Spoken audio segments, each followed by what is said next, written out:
Well, many thanks indeed for staying with us here on the Morning Brief. The man you see on your screen is our next guest as we get to unpack our first conversation this Monday morning. On Saturday, Nigerians woke up to the news of a factory explosion, I should say a DICON factory explosion right there in Kaduna State. Mr. Kabiru Adamu joins us live on the program. He's the MD, Beacon Security and Intelligence Limited. He joins us from our Abuja studios. Thank you indeed for agreeing to talk to us, Mr. Adamu. I wonder how perhaps you received this news of an explosion right there in Kaduna State. Good morning. Worrisome. As you know, the president visited Kaduna, and then he left, and then the first thing we had was that explosion. So the first thing that came to my mind was it a sabotage or was it a safety accident? And then of course I was concerned to know if there were any fatalities, and with time we got to know that the fatality level was low. We also, for now, there is no indication that it was a sabotage.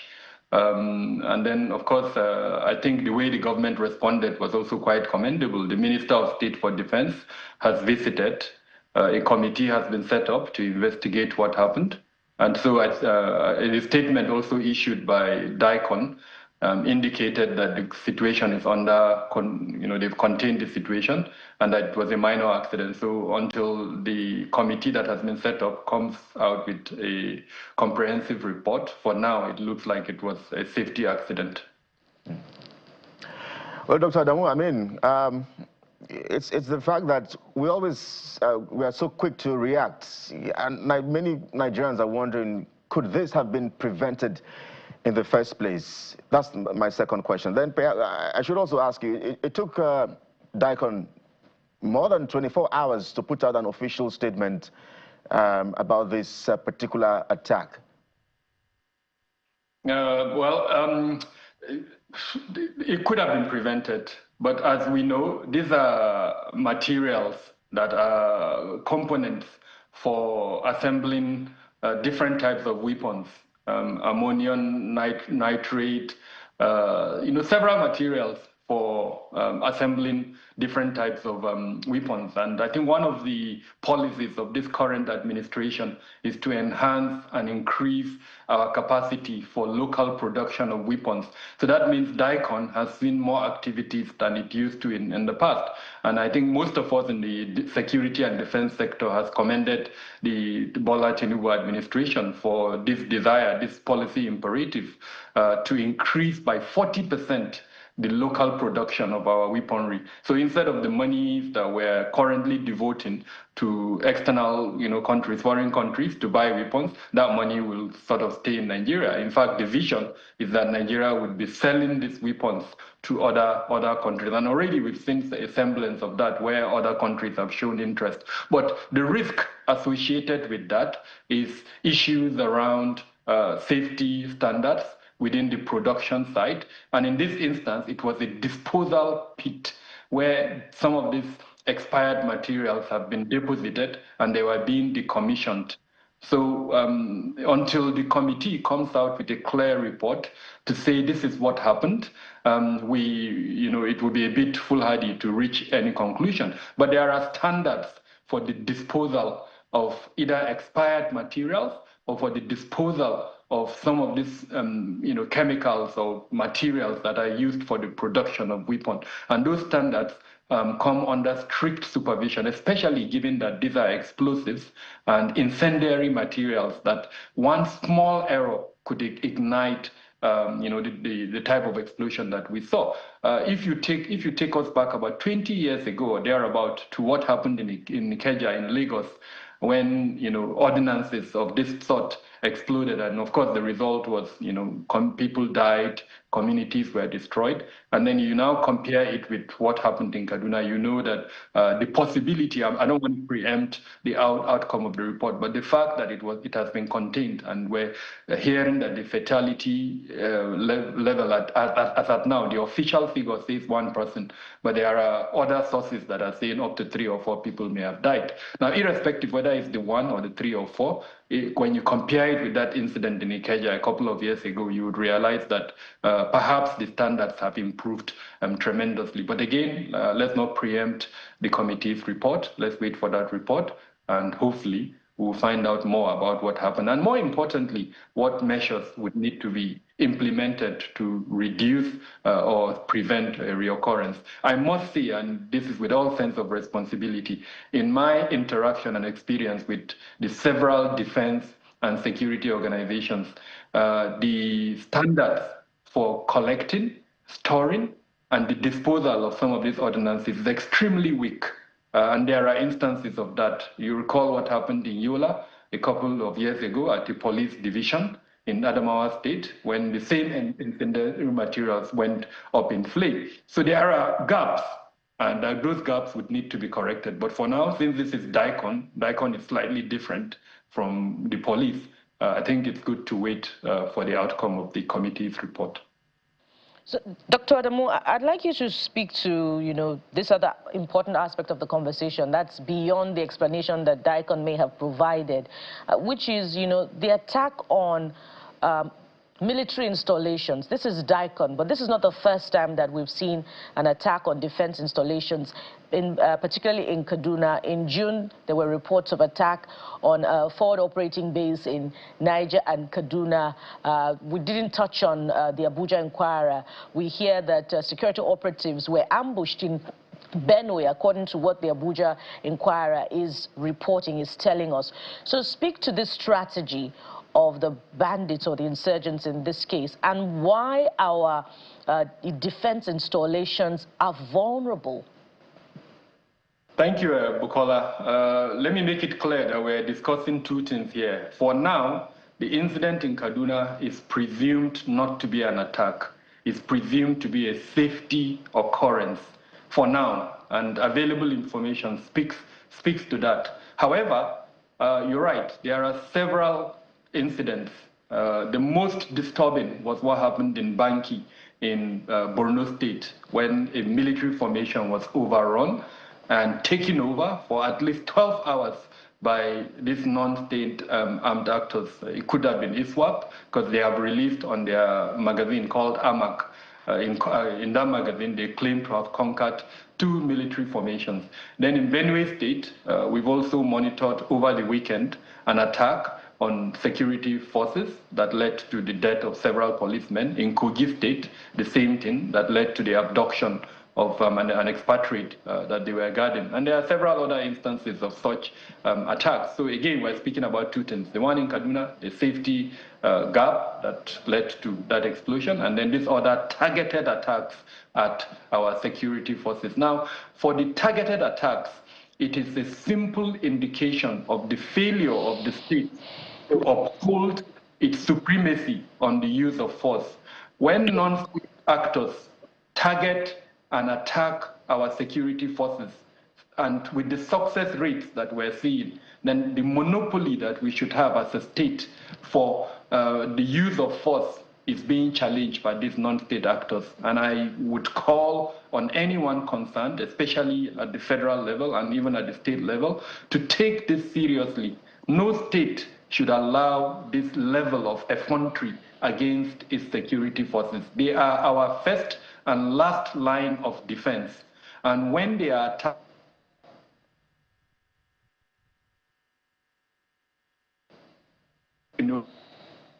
Committee of Nations. Oh dear, it appears that we're experiencing continuing glitch in our communication through to Dr. Adamu, and just as he was trying to explain a very critical aspect of the continuing attacks, which would be why there's a continuing attack on security architecture, and in fact, soldiers who are at the battlefield. We, touched on that which happened in Benue State, was reported by the Abuja Inquirer. He was also talking about the one in Borno, where, a military base was attacked. And that is very, very concerning as far as the battle against insurgency is concerned. The governor in Borno has been in the forefront of this battle. This is his second term. We've seen him go to dangerous places, Kelly, amid this continuing fight, which made many wonder, why he has been taking such risks, and even under this current administration, he's talked about the need for reinforcement. I'm reading a report now about some of the victims in the most recent attack in Borno, who are in hospitals as far as Cameroon, in faraway Cameroon. That talks about the scale, the onslaught that, these non-state actors are bringing into the fight against insurgency. But what is the level of competence of the armed forces to tackle this? Dr. Adamu, please continue with your thoughts. We gather that you are back.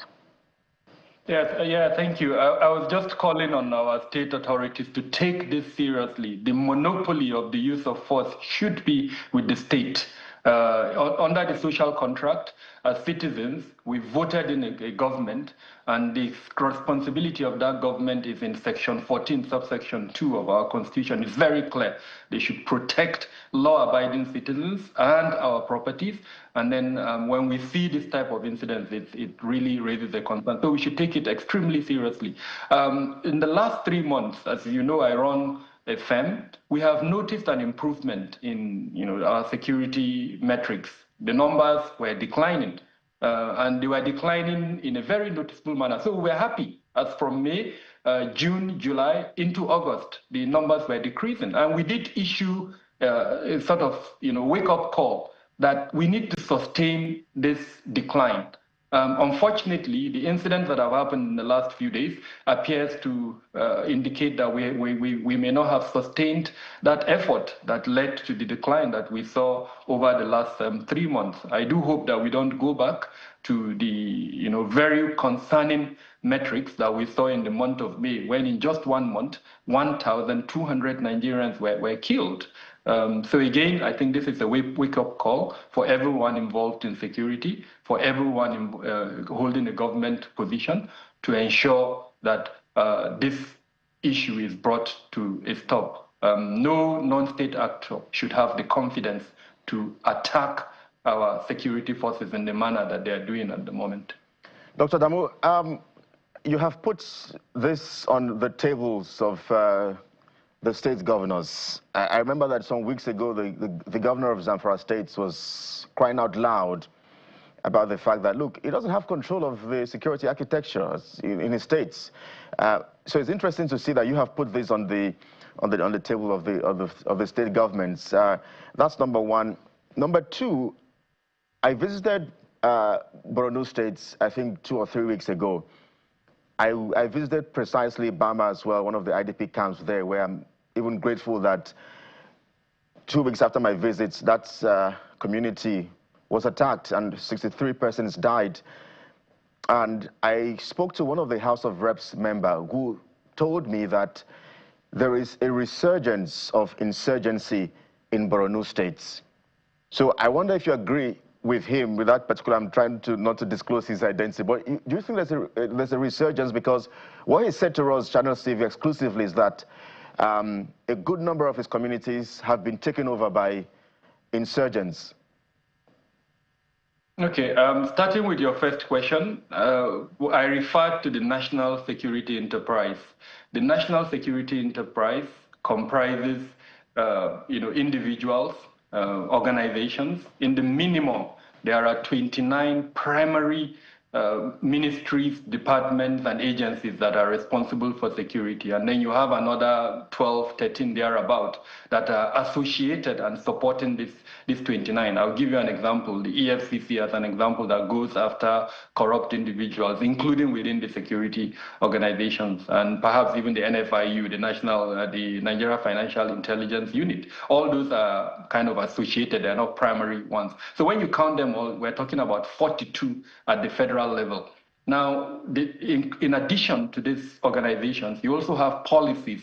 You also have councils, as an example, the National Security Council. So when I speak about government, I am referring to all of this, plus the state governments that receive security votes, plus to an extent the yet to be functional chairmen who are currently signing peace deals in Katsina with bandits. So they do have a security role, and we need to also take that into consideration. So that is the national security enterprise. All of these things that I've mentioned, organizations, individuals, policies that play a role in security. When I say we need to do more, I'm referring to that national security enterprise. And governors that say they do not have the capacity to intervene in security, I say they are actually being, funny. They are not admitting the truth. The reality is that they collect security votes. On the other hand, they also chair the State Security Council. So they do have a level of influence. But are they exercising that influence in the manner that they should? Lagos State is an example. The governor of Lagos State has set up public safety and security functions that allows him to exercise that power effectively. But I doubt if there's any other state outside Lagos State that has those types of structures. So you reference Zamfara State Governor. I will plead with him to take a visit to Lagos, sit with his peer in Lagos and ask him in clear terms, what have you done? So that he can go and replicate a semblance of that in Zamfara State, and he would see how automatically he would be able to exercise more influence than what he's doing at the moment. And so again, I think the governors who take that position, that they don't have influence over the security forces is because they've not exercised in the manner that the Lagos State governor has done. I don't expect them to have operational influence, but they can have strategic influence. What do I mean by that? You can't call a military head of a division or whatever in your state and tell him, this is what I want you to do in the field. You can't do that. You can't call a commissioner of police to tell him operationally, this is what you should do, but you can exercise strategic influence. With regards to the second part of your question, regarding all of these developments in Bama, yes, there are locations in Borno State that are currently being taken over by these bad guys. Those locations are, very clear. There are locations that are close to Sambisa Forest, close to Mandara Mountains, close to the triangle that exists there. All of these locations are documented and they are known. And I again, it's a wake-up call for our security forces to make sure that those locations are taken over and that we deny these guys their ability to continue to operate. They've turned them into their operational basis, and for as long as they're able to hold on to those locations, this issue, unfortunately, will not end. Well, Dr. Adamu, clearly there is some sort of missing link somewhere. There's some sort of, perhaps, when you look at the central narratives and the current realities on ground, I think there's a missing link somewhere. Well, we must thank you indeed for talking to us this morning. Hopefully we get to see an end, because 2027 is also around the corner. We know how insecurity plays a very, very pivotal role where the elections are always nearing in this part of the world. But thank you indeed for your time and your thoughts this morning, Dr. Kaveri Adamu, MD, DICON Security and Intelligence Limited, live for us from the nation's capital. My pleasure. Thank you for having me. All right, this is the morning brief. Officially, we get to cross over to the second part of the show, and we get to talk River States. We get some perspectives and analysis from that region in just a moment. Please stay with us.